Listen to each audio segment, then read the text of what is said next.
జ్ఞానస్వరూపులకు నమస్కారం. ఈరోజు 19వ రోజు సీతాయనము. అయోధ్యలో ఇమటడం గురించి ఈరోజు మనకు తెలియజేస్తున్నారు. అయోధ్యలో జీవితం మిథిలలో కంటే భిన్నంగా ఉంటుంది. అక్కడ సర్దుకోవడానికి కొంత సమయం పడుతుందని మాత మమ్మల్ని హెచ్చరించింది. అక్కడ ప్రతీదీ పద్ధతి ప్రకారం ఉంటుందని చెప్పింది. మనం వారి ఆచారాలను నియమాలను అనుసరించాలి. మిథిలలో లాగా మన ఇష్టం వచ్చినట్లు స్వేచ్ఛగా సంచరించకూడదు. ముందు మనం పరాయి వాళ్ళం, కాలక్రమంలో అది మారుతుంది. మీరు ఒక్కళ్ళకొక్కళ్ళు తోడై ఉండి మిథిలను మీ హృదయంలో సుస్థిరంగా ఉంచండి. మనకిక్కడ ఉన్న స్వేచ్ఛను మరిచిపోకండి. ఏదో ఒకరోజు ఆ స్వేచ్ఛను మనం అయోధ్య ప్రజలకు కలిగిస్తామని నేను ఆశపడుతున్నాను. ఈ హెచ్చరిక మాటలు తప్ప అయోధ్యలో మాకు జరగబోయేదానికి మేము ఏమాత్రమూ సిద్ధపడలేదు. ఆ నగరం మిథిల కంటే చాలా పెద్దది, వైభవోపేతమైనది. ప్రతి చోట దాని సంపద ప్రదర్శితమవుతోంది. అది చాలా విస్తరించిన సంపద కలిగిన సామ్రాజ్యపు రాజధాని. మా దారి పొడవునా సైనికులు నిలబడటం ఆ సామ్రాజ్యపు రక్షణ దళాలు స్థాయిని సూచించింది. అది బహిరంగంగా తెలియపరచటం కంటే ఎక్కువ. రహదారి నుంచి రాజమందిరం వరకు మమ్మల్ని అభినందించిన ఉత్సవాలు వర్ణనాతీతం. రాజమందిరం చేరినప్పుడు దాని పరిణామం చూసి ఆశ్చర్యపోయాము. నేను మిథిల రాజ్య ప్రసాదమే గొప్పదనుకునేదాన్ని, కానీ అయోధ్యతో పోలిస్తే అసలు అది ఏమీ లేనట్లే. నేను దానిలో దారి ఎట్లా కనుక్కోగలనా అనుకున్నాను. కానీ మాకు మందిరంలో తిరిగే స్వేచ్ఛ లేదు. మాకు మందిరం వెనకాల గదులు ఇవ్వబడ్డాయి. సీత నివాసం వరకే మా కదలికలు పరిమితం.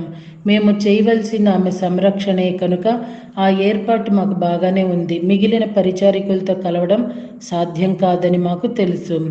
మేము మాత వస్తువులు సర్దుతూ ఉండగా సోమ నా వైపు తిరిగి, మనము ఇతరుల సమక్షంలో ఉన్నప్పుడు మాతను పేరుతో పిలవకూడదు, వారు దానిని అమర్యాదగా భావిస్తారంది. అయితే మన మాతను ఏమని పిలవాలి మరి అడిగింది ఉష. మనం ఏమని పిలవద్దు. ఇక్కడ పరిచారకులు రాజు కుటుంబం వారిని ఏ విధంగానూ సంబోధించకపోవటం నేను గమనించాను. మనం ఆమెను రాణి అని సంబోధిద్దాం. మనం ఆమెతో ఏకాంతంగా ఉన్నప్పుడు అడిగాను నేను. మనం ఆమెతో ఏకాంతంగా ఉన్నప్పుడు మిథిల్లో ఉన్నట్లే ఉందాం. ఇంకొక విషయం కూడా ఉంది. ఇక్కడ పరిచారికుల రాజకుటుంబపు సమక్షంలో కళ్ళు దించుకునే ఉండి వారు మాట్లాడిస్తే తప్ప మాట్లాడకపోవటం కూడా నేను గమనించాను. అది కూడా వాళ్ళని పేరుతో పిలవరు, సేవక అని మాత్రమే అంటారు అంది బాధాపూరిత స్వరంతో. మేము పరస్పర ముఖాలు చూసుకున్నాం. మనం వారి సమక్షంలో ఎక్కువగా ఉంటామని నేను అనుకోను, కనుక ఇది పెద్ద సమస్య కాకపోవచ్చు. నేను గబగబా అన్నాను, మిథిల నగరపు ప్రతిష్టను చిన్నబుచ్చే పని ఏమీ చేయకూడదు, మాట్లాడకూడదు. మనం మన జనక మహారాజుకు, సునైన మాతకు ప్రాతినిధ్యం వహిస్తున్నామని అనుక్షణం జ్ఞాపకం ఉంచుకోవాలి. అనేక ఉత్సవాలతో మాత తీరిక లేకుండా గడుపుతోంది. ఉదయం చాలా పెందలకాడను, మధ్యాహ్నం భోజనం తర్వాత విశ్రాంతి తీసుకునేటప్పుడు బాగా రాత్రి అయిన తర్వాత మాత్రమే మాకు ఆమెను చేరే వీలు కలిగేది. పరివార కృత్యాలలో చాలామంది ఉండేవారు కనుక భోజనం అనేది చాలా పెద్ద విషయం. వంటశాలలో కానీ వడ్డించడానికి కానీ మా అవసరం ఉండేది కాదు. మిథిలలో ప్రతి ఒక్కరము పరివార కృత్యాల్లో అనేక ఉత్సవాల్లో సేవ చేసేవాళ్ళం. కానీ ఇక్కడ అయోధ్యలో మా విధులు మాత ఊర్మిళ వ్యక్తిగత అవసరాలు చూసుకోవడానికే పరిమితమయ్యాయి. నేను మిథిలలో ఉన్న సాన్నిహిత్యాన్ని కోల్పోయాను. మహారాజు, సునైన మాత, నాతో పాటు పెరిగిన మిగిలిన పరిచారికులు లేని లోటును భావించాను.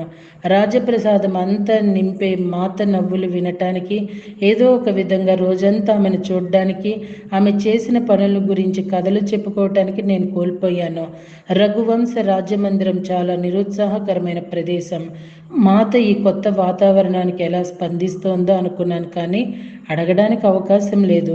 మేము ఆమెను చూసినప్పుడు మాత్రం ఆమె ప్రశాంతంగానే కనిపించింది. కొన్నిసార్లు శ్రీరామునితో ఆమెను చూసినప్పుడు వారి మధ్య ప్రేమ వికసించటం చూడగలిగాము. వారు పరస్పరము ఎదుటివారి సన్నిధిని ఆస్వాదించేవారు. కానీ సోమ వేరే ఏదో చూసింది. ఒకానొక రోజు నేను ఆమెను, మాత, అయోధ్యలో ఇమిడిపోవటం గురించి నీకేమనిపిస్తోందని అడిగాను. ఆమెకి ఇక్కడ గొప్ప ఆనందంతో పాటు ఇబ్బంది కూడా ఉంది. మందిరంలోని అనైక్యతను ఆమె గ్రహించింది అని ఆమె పలికిన కొన్ని మాటల ద్వారా నేను తెలుసుకున్నాను. ఆ అనైక్యత ఆమెకు బాధ కలిగిస్తోందా అంది సోమ. అనైక్యత నువ్వేమంటున్నావు? దశరథ మహారాజు సీతల మధ్య తక్షణం బంధం ఏర్పడింది. ఆమె పట్ల ఆయనకు గల ప్రేమ అందరికీ తెలిసిందే. అదేవిధంగా రాణులు ముగ్గురు ఆమెపై ప్రేమను కురిపిస్తూ ఉంటారు. ఇంకా ఈమె ఏ అనైక్యత గురించి మాట్లాడుతోంది?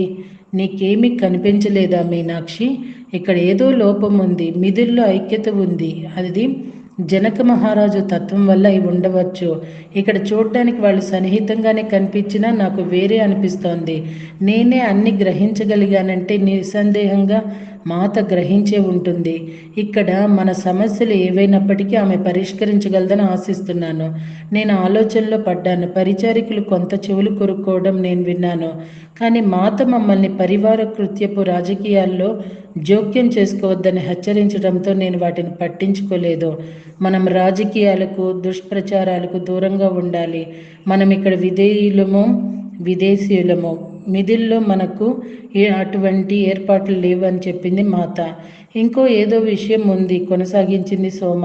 ఆమెను భూమిని స్పృశించటానికి, జంతువులు పక్షులతో ఉండటానికి ఆరాటపడుతోంది. మనం వచ్చిన నాటి నుంచి ఆమె రాజమందిరం బయట అడుగు పెట్టలేదు. త్వరలోనే ఏదో ఒక వంకతో మనల్ని పిలుస్తుంది. సోమ అన్నది నిజమే. కొన్ని రోజుల తర్వాత మాతకు నగలు తీసుకోవటంలో సహాయం చేస్తుండగా మా వైపు తిరిగి, సూర్యోదయానికి ముందు నేను దుస్తులు ధరించే గదిలో కలుసుకోండి అని మెల్లిగా చెప్పింది. నేను ఇంకా నదిని కలుసుకోలేదు. మన మందిరం నుంచి తప్పించుకుని బయటకు వెళ్ళి ఆమెను చూద్దాం. నిశ్శబ్దంగా మనల్ని ఎవ్వరూ ఆపకముందే వెళ్ళాలి. పూజకు కావలసినవన్నీ తీసుకురండి. సూర్యోదయానికి ముందే రోహణ, సోమ, నేను వెళ్ళాము. మాత కూడా మాలాగానే దుస్తులు ధరించి మేలి ముసుగుతో తన వెంట్రుకల ముఖంలో కొంత భాగం కనపడకుండా కప్పుకుంది. ఆమె ఎవరూ కనిపెట్టలేరు. మాతో ప్రతి ఒక్కరి దగ్గర నదిమా తల్లి కోసం పూల సజ్జ దీపం ఉన్నాయి. ఊర్మిళను తీసుకోవటానికై ఉష ఉండిపోయింది. మనం వెనుక ద్వారం నుండి వెళ్దాం, అక్కడ తక్కువ మంది కాపల వాళ్ళు ఉన్నారు, సీత చెప్పింది. నెమ్మదిగా మధ్యదారి నుంచి చెట్ల మీదుగా వెనక ద్వారం వైపు వెళ్ళాం. అక్కడ మమ్మల్ని 2 కాపల వాళ్ళు ఆపారు. రాకుమారి సీత మాతో నదీ దేవతకు పూజ చేయమని చెప్పారు. మేము ఎక్కువ దూరం వెళ్ళాం అని సోమ వారితో చెప్పింది. వాళ్ళు మిథుల నుంచి వచ్చిన పరిచారకులు, వారిని వెళ్ళనివ్వవచ్చు, 2వ కాపలాదారుడు అన్నాడు. ఒకసారి రాజమందిరం నుంచి బయటపడ్డాక మేము హాయిగా ఊపిరి పీల్చుకున్నాం. ఒక సురక్షిత ప్రదేశం చేరే వరకు నది ఒడ్డున నడిచి అక్కడ నదీ దేవతకు పువ్వులు అర్పించి దీపారాధన చేశాం. మాత మంత్రాలు, స్తోత్రాలు చదివింది. మాత నీటిలో ప్రవేశించేసరికి సూర్య భగవాను తొలి కిరణాలు నదిని తాకి నదీ దేవతను పలుకరించాయి. మేము గ్రహించే లోపునే మాత నదిలో మునిగింది. గాలి కోసం పైకి వస్తూ నవ్వుతూ ఆమె మమ్మల్ని పిలిచింది. రండి, నదీ దేవత మనతో ఆడుకోవాలనుకుంటోంది. ఆమె గంగామాత యొక్క చెల్లెలు. పేరు సరయూదేవి. చక్కగా ఆడగలదు. రోహణ, సోమ మెల్లగా నదిలోకి ప్రవేశించారు. నేను నదిలో మునగబోయినప్పటి నుంచి నా అదృష్టాన్ని పరీక్షకు పెట్టకుండా నది నుంచి దూరంగా ఉంటున్నాను. సోమ మునుగుతూ లేస్తూ బయట ప్రదేశంలో ఎంత అద్భుతంగా ఉందో అంది. అది నేను అన్ని మర్యాదల నుంచి స్వేచ్ఛగా ఉండవలసిన సమయం అని సరయూదేవికి తెలుసు. అందుకే ఆమె నన్ను ఇక్కడికి పిలిపించింది అంది మాత. మాత, ఆమె మిమ్మల్ని పిలిచిందా? సోమ అడిగింది. అవును, అనేక రాత్రులు ఆమె నన్ను పిలవటం విన్నాను. ఆలోచించు, నేను ఇక్కడికి వచ్చి ఎన్ని నెలలైంది. ఆమెను కలవటానికి రానే లేదు. గత రాత్రి నాకు ఈ ఆలోచన వచ్చేసరికి ఎలా తప్పించుకోవాలో తెలియలేదు. మేము నది వద్ద ఎక్కువసేపు లేము. మిథుల్లో మేము పొందే స్వేచ్ఛ, ఉల్లాసాలు తిరిగి వచ్చే వరకు మాత్రమే ఉన్నాం. మేము తిరిగి మందిరం ప్రవేశించేసరికి శ్రీరాముడు మాత దుస్తులు మార్చుకునే గది వద్ద నవ్వుతూ ఎదురు చూస్తూ ఉండటం కనపడింది. నీకు నది వద్దకు వెళ్ళాలనిపిస్తోందని నాకు తెలిసినట్లయితే నేనే నిన్ను అక్కడికి తీసుకువెళ్ళేవాడిని అని ఆయన ఆమెతో అన్నారు. ఇన్ని ఆంక్షలతో ఉండటానికి నువ్వు అలవాటు పడలేదని నాకు తెలుసు. త్వరలోనే మనం అడవికి వెళ్దాం. మాత తన దుస్తులు మార్చుకోవటంలో మా సహాయం అవసరం లేదని సూచించగా వారిద్దరినీ అక్కడ వదిలి మేము చల్లగా జారుకున్నాం. కొన్ని రోజుల్లో సోమ వెంట రాగా శ్రీరాముడు, సీత అడవికి వెళ్ళారు. వాళ్ళు వెళ్ళేటప్పుడు సీత తన పాదరక్షకులు తీసి పట్టుబట్టి రథం దిగి నడిచింది. ఇది రథంలో వెళ్ళినట్లుగా ఉండదు. ప్రతివారు భూమి స్పర్శను అనుభూతి చెందాలి అంది ఆమె.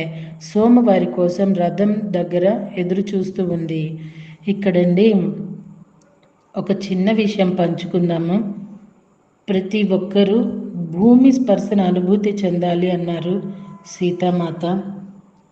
చిన్నప్పుడు మనము ఎక్కువ మ్, ఆ మట్టిలో ఆడుకోవటము, ఆ నల్ల మట్టితో ఆ ఇంటి సామాన్లు ఉంటాయి చూడండి, పిడతలు, లక్క పిడతలు అన్నీ చేయటము, ఆ బొమ్మలు చేసుకోవటం, బొమ్మల పెళ్ళిళ్ళు, ఇట్లాగా ఎంతోగా భూమాతతో ఎక్కువ అనుబంధంతో ఉండేవాళ్ళం. ఎక్కువ ఆటలాడుతూ ఉండేవాళ్ళం. ఇప్పుడు ఈ రోజుల్లో బిడ్డలకి ఎక్కడ భూమి కనిపిస్తున్నది?